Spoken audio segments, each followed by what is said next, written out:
The scent of 2 dozen long-stemmed red roses filled the air, their crimson petals a stark contrast against the sterile white of our kitchen counter.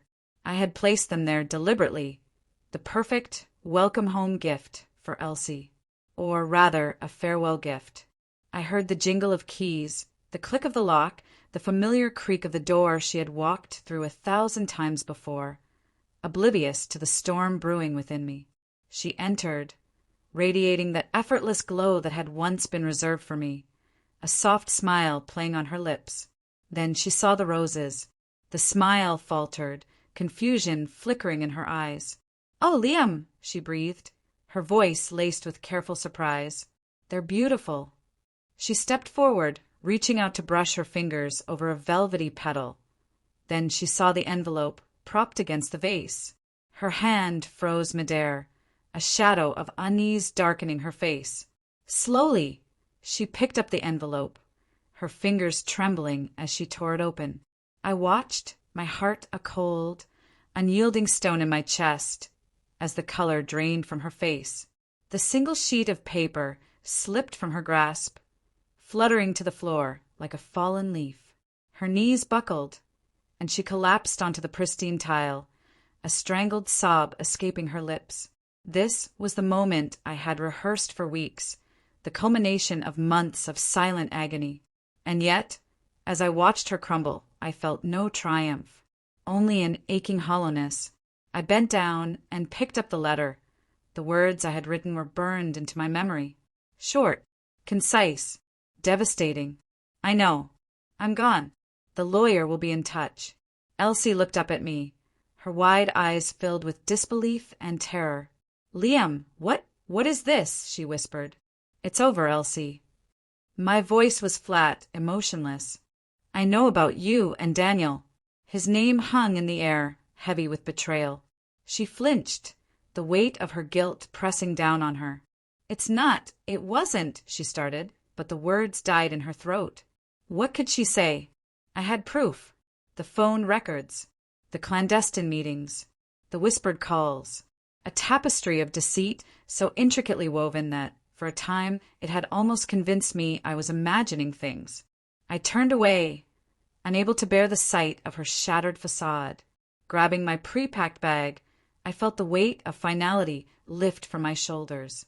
As I reached the door, I hesitated just for a moment. "I loved you, Elsie," I murmured, my voice catching. "More than anything." Then I walked out, leaving her behind, surrounded by the wreckage of our life, by the crimson roses, and by the letter that severed us. But my first stop wasn't the lawyer's office. It was Daniel's. I knew his schedule, knew he would be home, preparing for yet another stolen evening with my wife. I found him in his pristine, manicured garden, pruning roses, ironically. I didn't bother with pleasantries. "You think you've won, don't you?" I snarled, my voice dripping with contempt. He straightened, feigning surprise before his lips curled into a smug grin. "Liam," he said smoothly, "to what do I owe this pleasure?" "You know damn well why I'm here," I growled, stepping closer. "You've been sleeping with my wife." He shrugged, a casual flick of his wrist. "She's a grown woman, Liam. She makes her own choices." That was when I snapped. Months of pent-up rage exploded, and I lunged at him. My fist collided with his jaw, sending him sprawling into his prized flower beds. He scrambled to his feet, his face a mixture of shock and fury, but I didn't give him a chance to recover. "You think you can just get away with this?" I roared, grabbing him by the collar. He struggled, but I was stronger, fueled by heartbreak, betrayal, and years of suppressed anger. My fists rained down on him, each blow a release of the pain he had caused. When I finally stepped back, my chest heaving, he lay bruised and bloodied among the crushed roses. "Stay away from her," I warned, my voice raw. Then I turned and walked away.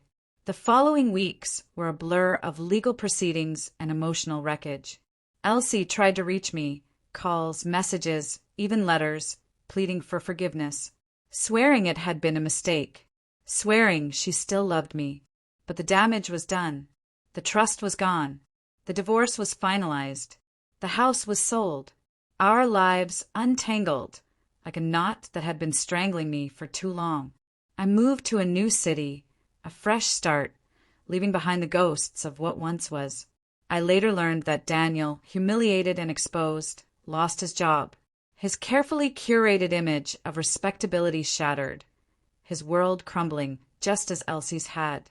The revenge was satisfying in a hollow sort of way, but it didn't bring back what I had lost. It didn't erase the pain, the betrayal, the memories of a love that had once seemed unbreakable. Years passed. Piece by piece, I rebuilt my life. I found love again, found happiness.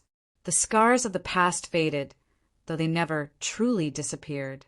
Sometimes, in the quiet moments, I would think of Elsie, of the woman she had been, of the life we had shared, and I would wonder, did she ever truly understand the devastation she had caused? Not just in my life, but in her own? One day, years later, I was sitting in a cafe, flipping through the newspaper, when I saw a familiar name in the obituaries. Elsie. The article was brief. A sudden illness. No mention of Daniel. I felt a pang of sadness, a flicker of old pain. I closed my eyes and let out a slow breath, remembering the woman I had once loved. The woman who had betrayed me. The woman who had come home to roses and a goodbye letter.